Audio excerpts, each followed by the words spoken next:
जय हिंद दोस्तों। आज के इस वीडियो में हम लोग बात करने वाले हैं हिंदी व्याकरण का एक प्यारा सा टॉपिक जिसे हम लोग सर्वनाम कहते हैं, जिसे इंग्लिश में नाउन कहा जाता है। तो चलिए वीडियो को स्टार्ट करते हैं बिना समय गवाए। सर्वनाम होता क्या है, आइए इसके डेफिनेशन को सबसे पहले समझते हैं कि सर्वनाम क्या होता है। परिभाषा को देखा जाए तो जो शब्द संज्ञा के स्थान पर प्रयोग किए जाते हैं उन्हें सर्वनाम कहते हैं। सर्वनाम का उपयोग कहाँ किए जाते हैं? संज्ञा के स्थान पर या फिर संज्ञा के बदले। तो फिर हमें समझना पड़ेगा ना कि संज्ञा क्या होता है, तब ना हम लोग सर्वनाम को समझेंगे अच्छे तरीके से। तो चलिए समझते हैं संज्ञा क्या होता है। देखिए आपको थोड़ा सा पीछे ले जाता हूं मैं, सर्वनाम के पीछे। तो सर्वनाम को समझने से पहले आपको संज्ञा समझना बहुत जरूरी है दोस्तों। संज्ञा क्या होता है? संज्ञा किसी व्यक्ति, किसी वस्तु या स्थान, भाव आदि के नामों को संज्ञा कहते हैं। इन संज्ञा को आप सिंपल लैंग्वेज में कह सकते हो कि नामों को संज्ञा कहते हैं। संज्ञा का मतलब होता है दोस्तों नाम। जहां पर भी आप दुनिया की हर वो चीज जिसका नाम है वो संज्ञा है। चाहे किसी व्यक्ति का नाम हो, अकबर, राम, मोहन, सीता, गीता, ये सभी जितने व्यक्ति का नाम है। अब वही अगर वस्तु की बात किया जाए तो किताब, कलम, कुर्सी, टेबल, बुक, ये सब वस्तु का नाम है। फल उल जितना भी आ जाएगा।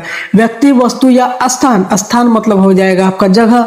जगह जैसे दिल्ली, पटना, हैदराबाद, कलकत्ता, ये सब जितने भी जगह का नाम है तो इन सबको स्थान कहा जाता है। तो किसी व्यक्ति, वस्तु, स्थान या भाव जैसे कि प्यार, मोहब्बत वगैरह जो होता है, या फिर नफरत होता है, घृणा होता है, क्रोध होता है, ये सब एक नाम है और नामों को संज्ञा कहते हैं। याद रखिएगा दोस्तों, नामों को संज्ञा कहते हैं। अब हम समझते हैं कि सर्वनाम क्या होता है। तो क्या कह रहा है यहाँ पर कि जो शब्द संज्ञा के स्थान पर प्रयोग किए जाते हैं उन्हें सर्वनाम कहते हैं। यानी जो शब्द संज्ञा के स्थान पर, यानी इस बार हम लोग संज्ञा यूज नहीं करेंगे, उसके बदले हम लोग सर्वनाम यूज करेंगे। तो सर्वनाम कौन कौन से होते हैं, जैसे यहाँ पर देख लीजिए, मैं आपको लिख दिया हूं। जैसे मैं, हम, तुम, यह, वह, आप, कोई, ये, वे, क्या, कुछ, जो, सो आदि, ये सभी जितना भी है दोस्तों, ये सभी सर्वनाम है जो संज्ञा के जगह पर प्रयोग किए जाते हैं। आइए इसका प्रयोग हम लोग कहाँ कहाँ करते हैं समझते हैं। फिलहाल सबसे पहले मैं आपको बता दूं, यहाँ पर नोट कर लीजिएगा सर्वनाम को, कि सर्वनाम का प्रयोग हम लोग करते क्यों है। यहाँ पर देखिए, सर्वनाम का प्रयोग दोस्तों पुनरुक्ति को दूर करने के लिए किया जाता है। अब ये पुनरुक्ति क्या होता है? पुनरुक्ति का मतलब होता है दोस्तों कि बार बार चीजों को दोहराना, यानी रिपीट करना। तो रिपीटेड चीजों को दूर करने के लिए, क्योंकि बार बार एक ही नाम को हम लोग दोहराएंगे तो इससे इरिटेशन बढ़ता है। यानी बार बार वही चीज, मतलब एक ही चीज अगर हम लोग बार बार रिपीट करते हैं तो इससे इरिटेशन लगता है, ये अच्छा नहीं लगता सुनने में। तो इसी चीज को दूर करने के लिए सर्वनाम का उपयोग करते हैं। तो सर्वनाम प्रयोग का उपयोग से हमें आदर और अनादर के भाव को भी हमें पता चलता है कि किसको आदर करना चाहिए, किसको अनादर करना चाहिए। तो यही सर्वनाम हमें सिखाता है जो संज्ञा के स्थान पर प्रयोग किया जाता है। देखिए संज्ञा का मतलब हो गया नाम, लेकिन अगर मान लीजिए किसी व्यक्ति का नाम है, अब वो व्यक्ति हमसे बड़ा है तो उसका नाम अगर बार बार लेंगे तो अच्छा लगेगा? नहीं ना लगेगा। तो यही सर्वनाम उसे दूर करता है, उसको आदर करता है। यही सर्वनाम हमें आदर करना सिखाता है नामों को। आइए समझते हैं यहाँ पर, देखिए कैसे। मोहन कल गांव जा रहा है। एक मोहन नाम का व्यक्ति है जो कि कल गांव जा रहा है। अब मोहन ने अपना सारा सामान बांध लिया। अच्छा, वो गांव जाएगा तो सारा सामान बांध कर जाएगा। मोहन अपने जो बड़ी बहन उसके साथ जाएगा, बड़ी बहन के साथ ही जाएगा मोहन। तो यहाँ पर देख सकते हैं आप कि मोहन मोहन मोहन, ये 3-4 बार हम लोग बार बार रिपीट कर रहे हैं, एक ही नाम को दोहरा रहे हैं। देखिए मोहन मोहन मोहन। अब क्या करेंगे, सर्वनाम हम लोग क्यों करते हैं? इसी चीज को दूर करने के लिए सर्वनाम का उपयोग हम लोग करेंगे दोस्तों। आइए कैसे करते हैं समझते हैं। क्योंकि ये चीज जो है ये एक नाम है, और नाम को अगर बार बार लेंगे दोस्तों, वो आदमी हमसे बड़ा रहेगा तो उसका आदर नहीं कर रहे हैं हम लोग, कहीं ना कहीं उसका डिसरिस्पेक्ट कर रहे हैं हम लोग। तो आइए इसी चीज को दूर करने के लिए हम लोग क्या करेंगे, सर्वनाम को उपयोग करेंगे। देखिए यहाँ पर उसी चीज को दूर करने के लिए कह रहा है कि मोहन कल गाँव जा रहा है। एक बार हम लोग नाम लेंगे, मोहन कल गाँव जा रहा है। अब उसने अपना सारा सामान बांध लिया। अब मोहन के जगह यहाँ पर आ गया दोस्तों उसने। यहाँ पर देखिए उसने आ गया। अब ये क्या है, एक सर्वनाम है। उसने क्या है दोस्तों, एक सर्वनाम है। उसके बाद यहाँ पर देखिए वो अपनी बड़ी बहन के साथ जाएगा। तो यहाँ पर वो क्या है, ये सर्वनाम है जो कि संज्ञा के स्थान पर प्रयोग किए जाते हैं। संज्ञा यहाँ पर क्या था, तो संज्ञा यहाँ पर था दोस्तों हमारा मोहन। मोहन हमारा यहाँ पर संज्ञा था, लेकिन उसके स्थान पर हम लोग क्या प्रयोग किए, सर्वनाम। उसने, वो, ये, उसका, यहाँ, वह, ये सभी सर्वनाम होते हैं। आइए समझते हैं अब आगे सर्वनाम के भेद के बारे में। तो सर्वनाम के अगर भेद को देखा जाए दोस्तों, तो यहाँ पर सर्वनाम के 6 भेद होते हैं। सर्वनाम के 6 भेद होते हैं। एक होता है आपका पुरुषवाचक सर्वनाम, निश्चयवाचक सर्वनाम, अनिश्चयवाचक सर्वनाम, प्रश्नवाचक सर्वनाम, संबंधवाचक सर्वनाम, निजवाचक सर्वनाम। ये 6 भेद यानी होते हैं, इसके टाइप्स होते हैं। आइए एक एक करके समझते हैं हम लोग, सर्वनाम को डिटेल में समझेंगे। ध्यान से देखिएगा, वीडियो को स्किप मत कीजिएगा। आइए समझाते हैं आपको। यहाँ पर देखिए, यहाँ पर कह रहा है कि पुरुषवाचक सर्वनाम। यहाँ देखिए दोस्तों, पुरुषवाचक सर्वनाम क्या होता है? सबसे पहला टाइप तो यही है, पुरुषवाचक। तो जो शब्द वे शब्द जो व्यक्तियों के नाम के स्थान पर प्रयोग किए जाते हैं उसे पुरुषवाचक सर्वनाम कहते हैं। जो शब्द व्यक्तियों के नाम के स्थान पर प्रयोग किया जाता है। अब कोई व्यक्ति का नाम है, वो भी एक क्या है? एक संज्ञा है, लेकिन उसके स्थान पर हम लोग करेंगे सर्वनाम का उपयोग, लेकिन पुरुषवाचक का। यहाँ पर नोट, अच्छा पहले जैसे समझिए, मैं, तुम, हम, उसका, उसकी, ये सभी क्या है? एक पुरुषवाचक सर्वनाम का उदाहरण है कि इन सारे चीजों का हम लोग इस्तेमाल करते हैं पुरुषवाचक सर्वनाम में। यहाँ पर नोट करने वाली बात है दोस्तों, ध्यान दीजिएगा। यहाँ पर आप देखते हैं कि बोलने वाला प्राणी जो होता है, यहाँ पर देखिए, बोलने वाला प्राणी ही होता है पुरुषवाचक सर्वनाम। जो व्यक्ति बोलता है, चाहे अपने लिए, चाहे दूसरे के लिए, या फिर किसी तीसरे के लिए, उसी को बोलता है पुरुषवाचक सर्वनाम। आइए इसका यूज कहाँ करते हैं हम समझते हैं। यहाँ यूज करने से पहले आपको यहाँ पर समझना पड़ेगा, पुरुषवाचक सर्वनाम के भी 3 उपभेद होता है। एक तो पुरुषवाचक हमने सर्वनाम पढ़ लिया कि जो व्यक्तियों के नाम के स्थान पर प्रयोग किया जाता है वैसे शब्द। तो यहाँ पर अलग अलग नामों का उपयोग हम लोग कहाँ करेंगे, यानी इसके भेद उपभेद होते हैं। इसके भी 3 उपभेद होते हैं। एक होता है आपका उत्तम पुरुषवाचक सर्वनाम, दूसरा होता है मध्यम पुरुषवाचक सर्वनाम, और तीसरा होता है अन्य पुरुषवाचक सर्वनाम। आइए एक एक करके हम लोग डिटेल में समझते हैं। सबसे पहले यहाँ जो हमारा है दोस्तों, वो है उत्तम पुरुषवाचक सर्वनाम। क्या होता है? तो वे सर्वनाम जिनका प्रयोग वक्ता अर्थात कहने वाला अपने लिए करता है, यानी वे सर्वनाम होता है उत्तम पुरुष। उत्तम का मतलब क्या? जो मेन होता है। तो यहाँ पर वे सर्वनाम जिनका उपयोग वक्ता क्या होता है? बोलने वाला, जो व्यक्ति बोलता है तो वो अपने लिए करता है, यानी जो बोल रहा है। जैसे कि मैं और हम हो गया, इसको पहचानने का तरीका है, मैं और हम, ये सब जहां रहेंगे समझ जाइएगा, ये उत्तम पुरुषवाचक सर्वनाम है। इसका उदाहरण के माध्यम से समझते हैं और भी अच्छे तरीके से। आइए समझिए, देखिए यहाँ पर उदाहरण, मैं पढ़ रहा हूँ। तो मैं पढ़ रहा हूं, तो मैं अपने लिए कर रहा हूं, इस सर्वनाम का उपयोग। जैसे कि मैं एक के क्या हो गया? सर्वनाम हो गया दोस्तों। तो मैं क्या है? एक सर्वनाम है, लेकिन मैं अपने लिए कर रहा हूं, इस सर्वनाम का उपयोग मैं अपने लिए, यानी वक्ता, यानी कहने वाला, तो मैं अपने लिए कर रहा हूं। जैसे कि मैं पढ़ रहा हूं, हम दौड़ रहे हैं दोस्तों। क्या हो गया कि हम दौड़ रहे हैं? ये सारी चीजें क्या होता है? उत्तम पुरुषवाचक सर्वनाम, क्योंकि हम किसी दूसरे के लिए नहीं बोल रहे हैं, हम अपने लिए बोल रहे हैं। हमारी सुनो, यानी हम कह रहे हैं कि हमारे ही सुनो, यानी हमारे वाले। अब यहाँ पर देखिए, दूसरा है आपका टाइप्स जो है, उपभेद जो है, वो है मध्यम पुरुषवाचक सर्वनाम। ये क्या होता है? यहाँ पर समझिए, वे सर्वनाम जिनका प्रयोग सुनने वाला अर्थात श्रोता के लिए किया जाता है। श्रोता मतलब होता है सुनने वाला, श्रोता का मतलब होता है जैसे सुनने वाला। तो सुनने वाले के लिए प्रयोग किया जाता है मध्यम पुरुषवाचक सर्वनाम का। जैसे कि तुम, आप, आपका, ये सारी चीजें जहां भी आपको दिखेंगे आप समझ जाइएगा मध्यम पुरुषवाचक सर्वनाम है। इसका उदाहरण कैसे बनता है? तो तुम यहाँ काम कर लो, यानी मैं अपने लिए तो नहीं कर रहा हूं, अपने लिए अगर बोलूंगा कि मैं यह काम खुद कर लूंगा तो वो हो गया आपका उत्तम पुरुषवाचक सर्वनाम। लेकिन मध्यम पुरुष में आपको कहा जा रहा है कि तुम यहाँ काम कर लो, यानी श्रोता जो सुन रहा है इस काम को। अगर मैं आप लोग को बोल रहे, जैसे कि मैं पढ़ा रहा हूं, तो आप लोग देख रहे हैं वीडियो को, तो मैं करूंगा क्या? आपको कहूंगा क्या कि तुम यहाँ लिख लो, ताकि अच्छे से आपको याद रहे।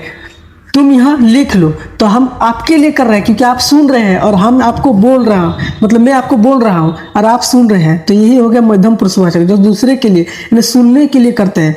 आप पढ़ाई कर लीजिए, जैसे कि आप अभी पढ़ाई कर रहे हैं, तो आप पढ़ाई कर लीजिए, यानी आपके लिए कहा गया।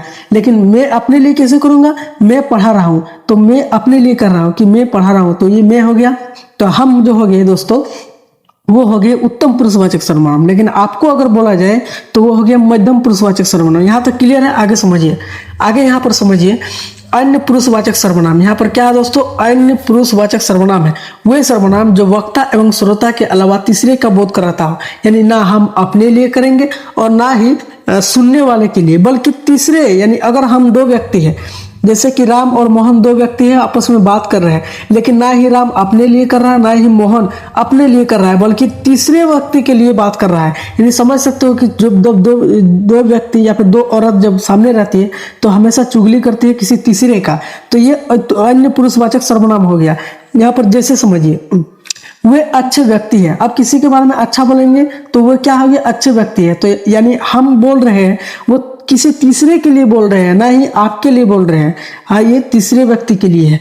वह ईमानदार है। आप हम बात कर रहे हैं, मान लीजिए मैं और एक लड़का हूँ, हम दोनों बात कर रहे हैं, लेकिन हम बोलेंगे कि नहीं नहीं वो मोहन जो है वो अच्छा लड़का है, वो रमेश अच्छा लड़का है। तो तीसरे व्यक्ति के लिए बात कर रहे हैं, ना ही हम बात कर रहे हैं और ना ही उसके लिए। तो तीसरे व्यक्ति के लिए यहाँ पर किया जाता है, उसी को बोलते हैं अन्य पुरुषवाचक सर्वनाम। यहाँ पर देखिए, यह कंप्लीट हो गया। आइए समझते हैं जो हमारा 2 है, दूसरा टाइप है, वह है निश्चयवाचक सर्वनाम। वे शब्द जो किसी निश्चित व्यक्ति, वस्तु या घटना का बोध कराता हो। दोस्तों, वे शब्द जो किसी निश्चित व्यक्ति, वस्तु या फिर घटना का बोध कराता हो, उसी को बोलते हैं निश्चयवाचक। निश्चय का मतलब होता है कि निश्चित घटना हो रहा है वहां पर। जैसे यहाँ पर देखिए, यहाँ जा रहा है, उसे देख करके लग रहा है कि हाँ यहाँ जा रहा है, यह अपने घर जा रहा है, तो वो घर की ओर ही जाएगा। अब देखिए, राम घर जा रहा है, तो यहाँ पर क्या होगा दोस्तों, राम अपने घर की ओर जा रहे हैं। हम सभी घूमने जा रहे हैं, ये निश्चित है, ये कन्फर्म है कि हम सभी घूमने ही जा रहे हैं। जैसे मैं पढ़ रहा हूँ, हाँ ये कंफर्म है, मैं पढ़ रहा हूँ, तो ये क्या हो गया, निश्चयवाचक, जहां पर निश्चित का बोध होता है कि हाँ कोई काम हो ही रहा हो। अब यहाँ आगे देखिए, अनिश्चयवाचक सर्वनाम, इसी का उल्टा हो जाएगा। तो वे शब्द जो किसी निश्चित व्यक्ति, वस्तु या घटना का बोध नहीं कराता हो, ये हो गया अनिश्चयवाचक, जहां पर निश्चितता नहीं हो, यानी कंफर्म नहीं हो यहाँ पर कि क्या काम हो रहा है, कौन आ रहा है कौन नहीं। यहाँ पर देखिए, कोई आ रहा है, लगता है कि कोई आ रहा है, लेकिन हमको पता नहीं है कि कौन आ रहा है, लेकिन हमें लग रहा है कि कोई आ रहा है, आभास हो रहा है, तो यहाँ अनिश्चित हो गया, यानी हमें कोई कंफर्म नहीं है। किसी का फोन आया, किसी का फोन आता है तो हमें क्या पता चलता है कि किसका फोन आया, लेकिन किसी का तो आया है दोस्तों, हम भले नहीं जानते हैं नाम कि किसका आया है, तो निश्चित पता नहीं होता है, लेकिन किसी का आ रहा होता है। अब देखते हैं तब पता चलता है कि हाँ वह कौन है या फिर वहाँ कौन है। ज्यादातर हॉरर मूवी यानी भूत वाले फिल्मों में ये डायलॉग इस्तेमाल किया जाता है, वहाँ कौन है। तो यहाँ में पता नहीं चलता है कि वहाँ पर कौन है, लेकिन लगता है कि कोई है, यानी अनिश्चय हो गया, यानी निश्चित कंफर्म नहीं है कि कौन है वहाँ पर। आइए यहाँ तक कंप्लीट है, आगे बढ़िए। आगे है आपका दोस्तों 4 टाइप्स। ये हो गया आपका संबंधवाचक सर्वनाम। संबंधवाचक सर्वनाम क्या होता है, देखिए, जिन सर्वनाम शब्दों का संबंध वाक्य में दूसरे शब्दों से हो उसे संबंध वाचक सर्वनाम कहते हैं। यानी जिन सर्वनाम शब्दों का संबंध जो है वाक्य में दूसरे शब्दों से हो, जैसे जो करेगा सो भरेगा। अच्छा, जो करेगा वही ना भरेगा जो दोस्तों, आप दूसरे के लिए जो गड्ढा खोदेगा उस गड्ढा में तो वो खुद ही गिरेगा एक दिन, क्योंकि यही तो कर्मों का फल है। हम जिसके लिए जो जैसा करते हैं वैसा हमारे साथ भी होता है दोस्तों। अच्छा करेंगे तो अच्छा होगा, बुरा करेंगे तो बुरा होगा, ये सबको पता है। जैसी करनी वैसी भरनी, हम जैसा काम करते हैं वैसे हमें को फल मिलता है। जहां चाह वहां रहा, जैसे वहां रहा, या फिर जहां हम चाहते हैं वहां पर रहते हैं। अब देखिए, जिसकी लाठी उसकी भैंस। अब भैंस, अब जिसके पास लाठी है दोस्तों, भैंस तो उसी की होगी। तो ये संबंध को बताता है, एक दूसरे शब्द के संबंध को बताता है, वाक्य में एक दूसरे के शब्द के संबंध को ये बताता है। तो संबंधवाचक यही हो गया। आगे बढ़िए, 5 नंबर, 5 टाइप से देखिए यहाँ पर क्या कह रहा है, प्रश्नवाचक सर्वनाम। अच्छा, नाम सुन करके आपको लग रहा है कि ये प्रश्न पूछेगा। जी हाँ दोस्तों, नाम सुनकर ही पता आप लगा सकते हैं। जिन सर्वनाम शब्दों का प्रयोग प्रश्न पूछने के लिए किया जाता है उसे प्रश्नवाचक सर्वनाम कहते हैं। प्रश्न पूछने के लिए ही तो ये यूज करते हैं, क्वेश्चन पूछने के लिए। अच्छा, इसको पहचाना कैसे जाए, यहाँ पर देखिए, कौन, क्या, कब, कहाँ, कैसे, ये सभी आपको वाक्य में जब भी दिख जाए समझ लीजिए वो प्रश्नवाचक सर्वनाम है। आइए इससे बनते कैसे है वाक्य समझिए। तुम्हारा नाम क्या है, तो यहाँ पर नाम पूछ रहा है कि तुम्हारा नाम क्या है, तो यहाँ पर कहीं ना कहीं सवाल पूछ रहा है, तो सवाल को ही बोलते हैं प्रश्नवाचक सर्वनाम। यहाँ तक क्लियर है। तुम क्या खा रहे हो, यहाँ पर तुम आ गया दोस्तों, ये क्या है, ये सवाल पूछ रहा है, इसी को बोलते हैं प्रश्नवाचक। यहाँ पर प्रश्नवाचक हो गया। यहाँ कैसे हुआ, यहाँ कैसे हुआ। तो ये सारी चीजें क्या होती है, प्रश्नवाचक सर्वनाम होता है जो सवाल पूछता है। तो जहां पर सवाल पूछा जाए उसी को बोलते हैं प्रश्नवाचक सर्वनाम। यहाँ तक क्लियर है, आगे बढ़ते हैं। आई होप आपको अच्छे तरीके से समझ में आ रहा होगा, मजे से मतलब पढ़िए अच्छा से। देखिए यहाँ पर देखिए 6 टाइप्स निजवाचक सर्वनाम। ये निज क्या होता है, निज का मतलब अपनापन होता है दोस्तों, निज का मतलब अपना स्वयं का। तो जिन सर्वनाम शब्दों का प्रयोग अपनेपन का बोध कराने के लिए किया जाता है उसे निजवाचक सर्वनाम कहते हैं। जैसे मैं अपना काम खुद कर लूंगा, यानी मुझे यकीन है या फिर मुझे अपने आप पर भरोसा है कि मैं अपना काम खुद कर लूंगा, तो ये निज हो गया। जहां निजता की बात हो, जहां पर निजता यानी अपनेपन का बात हो दोस्तों, वहां पर हो जाता है निजवाचक सर्वनाम। मैं अपना काम खुद ही कर लूंगा, किसी को करने की जरूरत नहीं है। तो निज का मतलब होता है स्वयं। स्वयं मैंने मतलब अपने काम अपने करो। मैं उनसे खुद मिल लूंगा, खुद मिल लूंगा मैं उनसे काम खुद करवा लूंगा। ये सारी चीजें होती निजवाचक, जो हम खुद ही करते हैं, यानी आप किसी को बोलते नहीं, खुद ही कर लेंगे। तो निज यही होगा। निज मतलब अपना, अपनेपन का जहां बात हो, निजता की बात हो, किसी एक व्यक्ति स्वयं का बात हो, उसी को बोलते हैं निजवाचक सर्वनाम। तो यहीं पर हमारा पूरा टॉपिक खत्म होता है सर्वनाम। आई होप आपको अच्छी तरीके से समझ में आया होगा। तो मिलते हैं नेक्स्ट वीडियो में इसी तरह के इंटरेस्टिंग वीडियो के साथ। अगर वीडियो अच्छी लगी तो वीडियो को लाइक और चैनल को सब्सक्राइब करके ही जाना। मिलते हैं नेक्स्ट वीडियो में। जय हिंद।